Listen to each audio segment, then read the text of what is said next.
Hi boys and girls, it's time for the water horse. I'm going to be reading two chapters to you today, chapter 8 and chapter 9. Chapter 8 is called First Birthday. As you recall in the last story, the family was trying to teach water horse not to come when they called, unless they called him. And there's a picture of the water horse. It was awful, said Kirsty to Mother, turning away from Crusoe and just leaving him. How can he know that he's done anything wrong? Her eyes filled with tears, and Mother gave her a cuddle.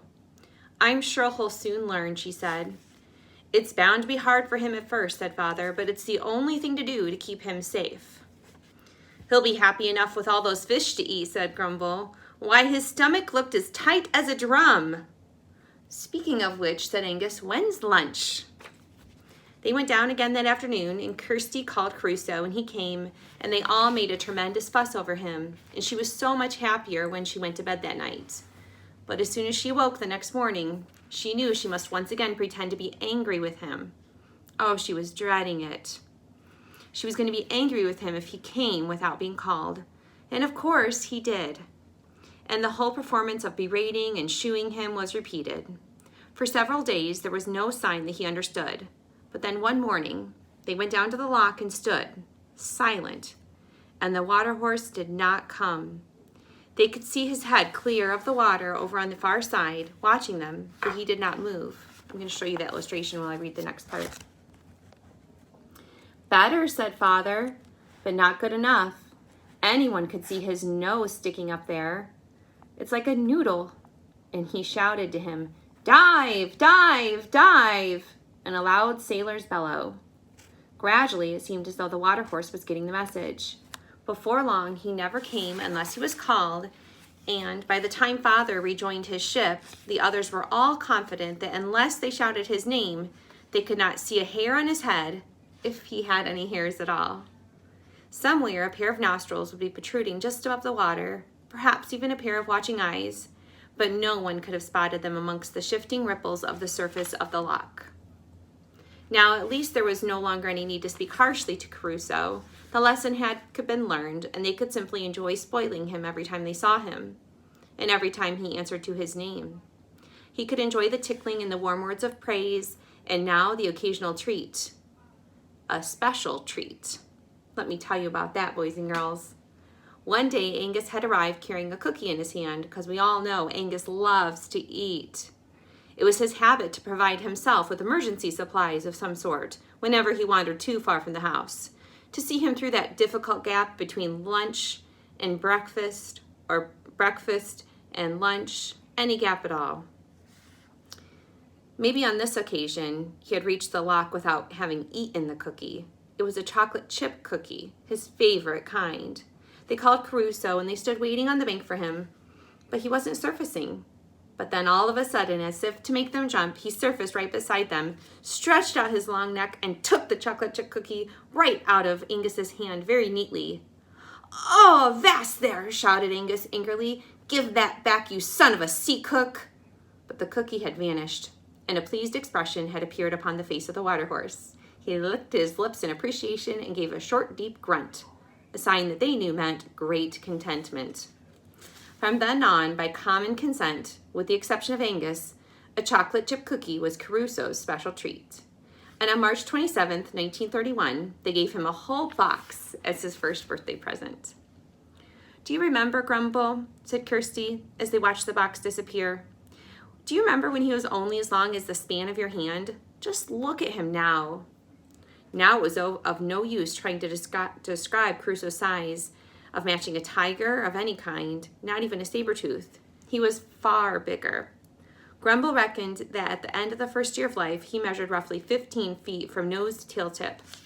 It's all those fish he's eating. And here's a picture of the water horse towards the end of the story. What happens, says Kirsty, when he's caught all the fish in this loch? But before Grumble could answer, they heard a sound that was quite uncommon in those parts in those days. It was the sound of a car farther down the glen and coming toward them. Dive, snapped Grumble, and Crusoe instantly obeyed. He dove deep. When the car reached them, it stopped on the road above, and the driver got out and he asked directions from the big old man with the droopy mustache who stood by the lock, hand in hand with a girl and a small tubby boy. "Thanks awfully," said the driver, when Grumble had given him directions. He looked at the mere still surface of the lock and said, "I say, what a peaceful spot. Nothing ever disturbs this, does it, I imagine?" They waited until the sound of the car had departed. And then Grumble said, "Call him Angus." And Angus shouted, "Crusoe, ahoy! Oh, Crusoe, ahoy!" And up out of the center of the lock in a great fountain of water, like a breaching whale, rose the weird and wonderful shape of the water horse. In a flurry of spray and foam, he hurtled towards the shore at his best speed, bellowing softly with pleasure at the second summons from his friends. "I say, what a peaceful spot. Nothing ever disturbs it," Angus chuckled. Nothing did disturb it throughout that whole spring and summer of 1931. Grumble took the children down to the lock less frequently now, though. Perhaps they only visited about once a week. When they asked why, he said that Crusoe needed to get more used to being on his own. Like a child growing up, Grumble said, before long he would have to make his own way in the world. But one day in the autumn, they witnessed an incident that showed that Crusoe's tastes of food were not just confined to fish and chocolate chip cookies. As they approached the usually deserted lock, they saw, standing on the road above it, a party of about a dozen people. They were certainly not locals, for there was nothing Scottish in their loud voices, and they were all quite oddly dressed. They wore pants, men and all of the women, and thick sweaters and heavy hobnailed boots, and they carried knapsacks on their back and walking sticks in their other hands. "Who are they?" said Angus. "Hikers," said Grumble. "Huh, hikers." "What are hikers?" said Kirsty. "Oh, you know, folks who tramp all over the countryside, townsfolk mostly. It's all the fashion these days. But these folks, they don't know a sheep from a pig." And just then they saw one of the hikers point out across the lock, and the whole party turned and looked as well. Kirsty caught her breath. Had they seen Crusoe? Oh no. Did they? She listened tensely to the loud voices. "Look at the goose," said one of them. "That's not a goose," said another. "That's a swan." "Look, it put its head right under the water. Doesn't it look funny with its bottom sticking up in the air? What's it doing over there?" "Oh, it's looking for fish," said the clever one. "Now it's come up again. Now it's put its head down again." And as Grumble and the children watched, the swan dived once more, but quite silently and suddenly, it disappeared beneath the surface. "Where's it gone?" said the hikers. "It dived," said the clever one. And everybody waited. There was silence for several minutes until someone said, "It's been under an awfully long time." "They can hold their breath," said one of the hikers. "They know how to do that." He turned away and tramped off down the road, swinging his stick. On the water, though, the family noticed a few white feathers that rose and floated to the surface. Wow, so Crusoe also likes waterfowl. Chapter 9 is called Posty, which we know is the name for the mailman in this community. Crusoe swallowed the swan with ease and satisfaction. He was not fussy, as Grumble had guessed much earlier, and it made a good square meal and a welcome addition to his diet of fish and eels. He lived in the loch long enough now to have caused the fish supply to shrink, and once he realized there was prey on top of the water as well, a great many waterfowl were feeding and resting, he went up there to satisfy his appetite. The water horse took coot, moorhens, seagulls, but especially his absolute favorite, besides cookies, of course, duck. Those birds that fed by dabbling, like mallard, teal, and widgeon, were sticking their necks out. But as for the diving ducks, such as puckered and tufted duck, they were even easier meat for Crusoe. He took several down to the bottom. Once he even got a great northern diver. That's a type of duck, not a person. All of which led him one day to bite off more than he could chew, though. Another year had gone by, and Father had been home on leave twice, marveling each time at Crusoe's growth. He was now nearly 2.5 years old, and Father and Grumble were beginning to get worried. How much longer can he stay in this lock? Will the fish last? How long before he's so big that concealment in such a lock is impossible?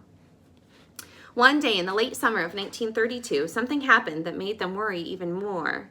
It was the afternoon of a calm, warm day, and Crusoe was taking his usual nap. Now, it was his custom to have a good rest between the morning hunt and the evening hunt, and as always, where did he sleep? Underwater, rising for air at intervals, whenever he needed a breath.